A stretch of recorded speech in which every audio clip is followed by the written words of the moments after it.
Hey everyone, welcome back to my another new vlog. আমি বালি ইন্দোনেশিয়ার একটা ভিডিও নিয়ে চলে এসেছি। তো আমরা যেদিন ল্যান্ড করেছিলাম সেদিন আমরা চলে গেছিলাম ফিন্স বিচ ক্লাবে। তো তোমরা জানো অনেকেই, হয়তো আবার অনেকে জানো না, ফিন্স বিচ ক্লাব হচ্ছে বালির একটা বেস্ট বিচ ক্লাব। তো এখানে আমরা চলে গেছিলাম।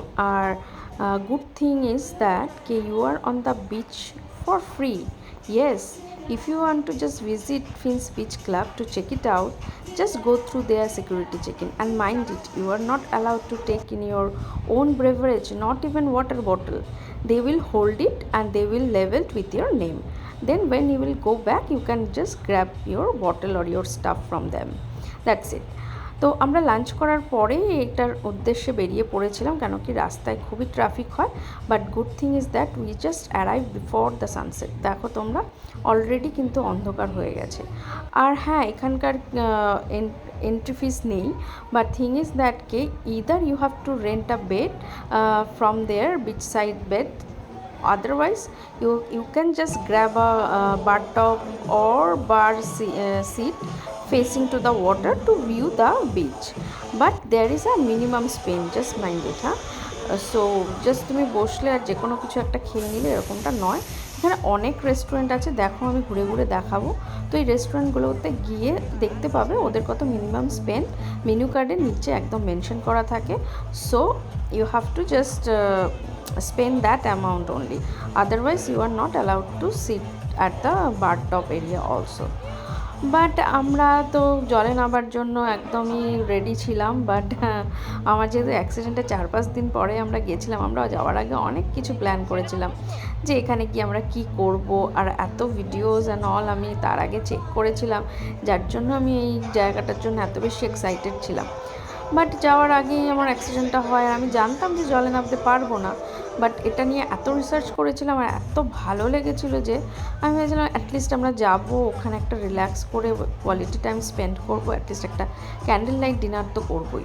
তো সেই রকমই আমরা কাজ করেছিলাম। বাট তার আগে আমরা সব কটা রেস্টুরেন্ট ঘুরে দেখে নিচ্ছিলাম যে কোথায় কত মিনিমাম স্পেন্ড আছে, যেটা আমি তোমাদেরকে বললাম।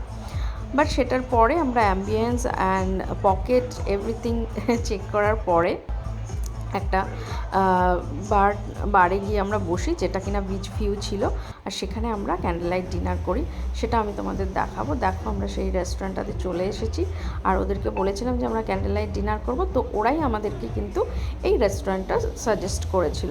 তোমরা এখানে দেখতেই পাচ্ছ আমাদের পাশেও আরও অনেকে বসে আছে, তারাও কিন্তু সবাই এখানে রোম্যান্টিক ক্যান্ডেল লাইট ডিনার করতেই এসেছে আমাদের মতো। তারা হয়তো জলে নামতে পারতো বা পারতো না, বা পছন্দ করে না, কিছু একটা হবে।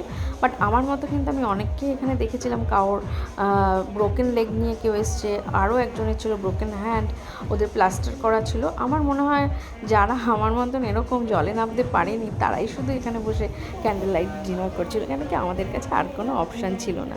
তো কী আর করা যাবে, আমি তো খুবই ডিসঅ্যাপয়েন্টেড ছিলাম। বাট ওকে, সবসময় তো সব কিছু আমাদের মনের মতো হয় না। তো ঠিক আছে, অ্যাটলিস্ট আমরা এই ডিনারটা এখানে বসে করেছিলাম। আর ডিনারে অর্ডার করেছিলাম ফিশ অ্যান্ড চিপস অ্যান্ড তার সাথে স্পাইসি রাইস, আর আমি একটা কোল্ড কফি নিয়েছিলাম, ও একটা ড্রিঙ্ক অর্ডার করেছিল। তো এই ছিল আমাদের ডিনার। আর এখান থেকে ভিউটা দেখো কি ভালো লাগছে, আমার তো এত ভালো লাগছিলো যে এখান থেকে বেরোতেই ইচ্ছে করছিল না। বাট যাই হোক, খাওয়া দাওয়ার পরে এই বেরিয়ে পড়েছি আমরা। আর আমি আবার এই বিচ ফ্রন্ট সাইডটাতে এসেছিলাম। আর এখন দেখো এখানকার ভিউটা টোটালি কিন্তু চেঞ্জড লাগছে, তাই না? তখন লাইটগুলো জ্বালানো ছিল না, যেহেতু দিনের আলো ছিল।